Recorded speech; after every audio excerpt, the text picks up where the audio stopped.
Mungkin kita mulainya jam 7 sampai jam 9 atau jam 8 sampai jam 10.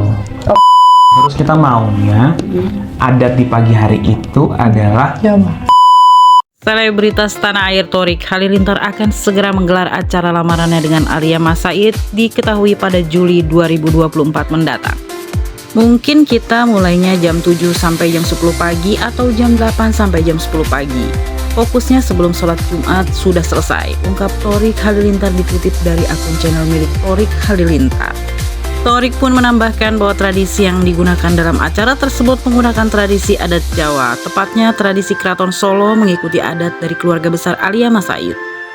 Kita maunya pagi hari itu pakai tradisi adat Jawa Keraton Solo dan aku nanti pakai kain. Sementara Alia Mas Said inginnya pakai dua adat Jawa dan Sunda karena kedua orang tuanya dari Jawa dan juga Sunda, tegas Thorik pada channel miliknya.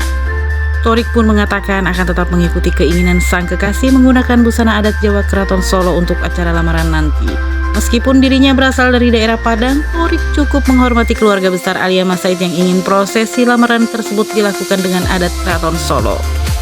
Sementara itu, Alia Mas Said mengatakan waktu prosesi lamaran sudah semakin dekat atau tepatnya akan digelar 1 bulan lagi. Saat ini ia tengah fokus untuk mempersiapkan segalanya agar nantinya acara bisa berjalan dengan lancar dan penuh kegembiraan. Saat ini kita sedang sibuk untuk terus fitting baju dan bersyukur kita berdua masih dikasih kesempatan untuk memilih sendiri busananya. Dan rencananya sih aku ingin memakai pakaian tradisi Keraton Solo, ungkap Alia Mas Said pada channel milik Thorik Halilintar.